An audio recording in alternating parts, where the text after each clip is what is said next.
Video देखने से पहले चैनल को सब्सक्राइब करना ना भूलें।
देखिए, हमने कहा ये सोचा था एकता मंच की तरफ से कि किस तरह से एक दिवाली मेला का कार्यक्रम करें, जहाँ पे हम अपनी बहनों माताओं के साथ दिवाली मिलन का कार्यक्रम रखें। और इसी उद्देश्य के साथ आज हमने ये कार्यक्रम रखा। कोविड का प्रोटोकॉल ध्यान में रखते हुए यही कोशिश की गई है कि थोड़ी थोड़ी संख्याओं में महिलाओं को बुलाकर उनको दिवाली की भेंट दी जाए। और महिलाओं से जिस तरह का सपोर्ट मिला है, बड़ी संख्या में 800 महिलाएं हैं, लेकिन उनके अलावा भी बहुत सारी महिलाएं नीचे बैठती हैं। क्या कहना चाहिए सर सपोर्ट के लिए? देखिए, एकता मंच के साथ तो काफ़ी लोग जुड़े हुए हैं इतने सालों में, और इसका एक उद्देश्य ये भी था क्योंकि अभी आपको पता है 3 दिन पहले हमने लीगल एड सेंटर शुरू किया था। तो किस तरह से महिलाओं को इसके बारे में जानकारी दी जाए और अलग अलग पे जो उपक्रम हमने लिए हैं महिलाओं के लिए, उसकी भी जानकारी हम लोग इस उद्देश्य से हमने ये कार्यक्रम रखा है। अजय सर हमेशा से अच्छे काम करते हैं, लेकिन अगर महिलाओं की बात आती है तो महिला सेफ्टी के बारे में बहुत सारी बातें आती है, बहुत सारी चीज़ें आती हैं। सर ने आज जो इनिशिएटिव लिया है महिलाओं के लिए, क्या कहना चाहिए? नहीं, बिल्कुल आवश्यक है, क्योंकि आज भी महिला, वैसे देखा जाए तो हम अपने सुरक्षित घरों में रहते हैं, हमें कुछ पता नहीं होता है, लेकिन आम जो महिला है, हम सोच रहे थे कि दिल्ली बहुत ही असुरक्षित है, लेकिन अभी मुंबई में जो हादसा हुआ कुछ 1 महीना पहले या कुर्ला में, वो तो बहुत भयानक हादसा था। तो मुंबई में भी ऐसा हो सकता है, तो सबकी आंखें खुल गई और यहाँ भी सुरक्षितता की मतलब उसके ये लेना बहुत ज़रूरी है, उस तरफ कुछ काम करना।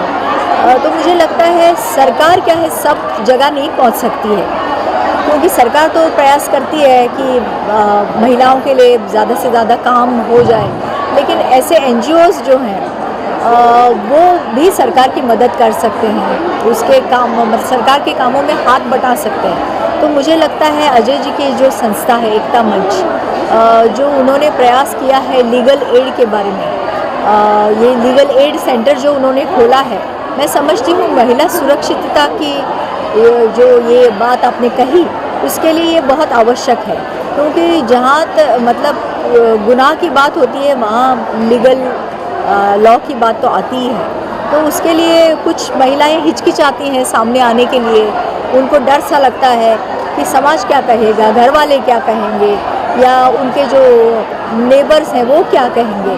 तो इससे उनको बाहर निकालना, उनको एक व्यासपीठ उपलब्ध करा देना बहुत आवश्यक है और वो उन्होंने किया है। तो सुरक्षितता हम लोगों को पता नहीं चलता क्योंकि हमारे साथ तो बहुत बाउंसर्स रहते हैं, ये रहता है वो रहता है, तो हमें उसकी कुछ आवश्यकता नहीं होती। लेकिन जो बाकी महिलाएं हैं, सब स्तर की जो महिलाएं हैं, गरीब जो महिलाएं हैं या middle class, lower middle class, उनके लिए ये बहुत आवश्यक है। चाहे वो लोकल में घूमती हैं, रात को 2 बजे के बाद, इवन हमारे फिल्म इंडस्ट्री में हेयर ड्रेसर्स होती हैं, एक्टर्स होती हैं, 2 बजे के बाद घर जाना पड़ता है, कभी 4 बजे सुबह को जाना पड़ता है।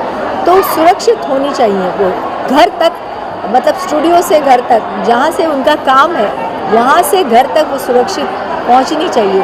उसके लिए मैं समझती हूँ ये अच्छी पहल उन्होंने की है।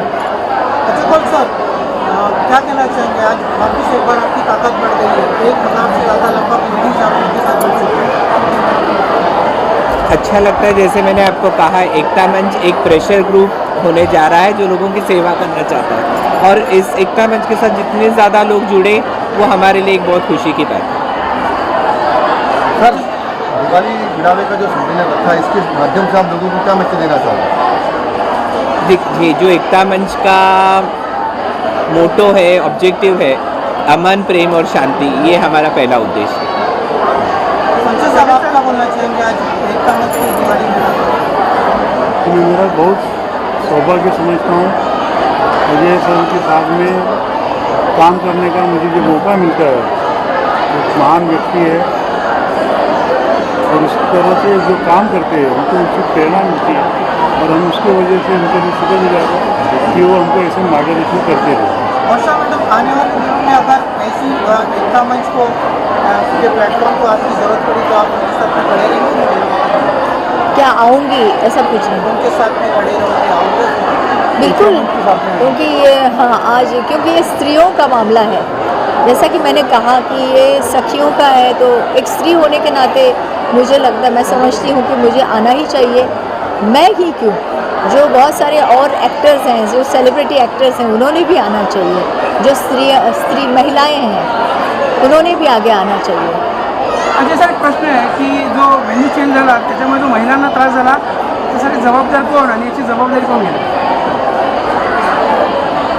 मला वाटतं हे एकता मंचनी जबाबदारी घेतली पाहिजे की एकाएकी आम्ही व्हेन्यू चेंज केलं त्यामुळे? तुम्हाला वाटतं का त्यामध्ये काय राजकीय दबाव असेल? बघा, मी माझ्या भाषणातसुद्धा सांगितला की लोकांची ताकदपेक्षा राष्ट्रीय जे तुम्ही म्हणतात की राजकीय ताकद, ते महत्त्व नसतं. मला वाटतं लोकांची ताकदमध्ये एक मोठी ताकद आहे. आणखी वेळ आल्यावर त्याचं उत्तर लोक देतील. येणाऱ्या दिवसामध्ये अजून कोणत्या प्रकारचं काम जनतेसाठी एकता मंचच्या माध्यमातून केलं जाईल? आता बघा, जसा हे जे आम्ही कॅम्पेन सुरू केलं आहे लोकांची माध्यमातून, हे सुरू राहणारच आहे. आणखी आता लोखंडवाल्यामध्ये आम्ही खूप मोठा एक जनता दरबार ठेवणार आहोत. तर त्यानंतर परत बेंच वाटप वगैरे आम्ही सुरू करणार आहोत. तर हे जे आमचे कार्यक्रम आहे सुरूच राहणार आहे एकता मंचचे.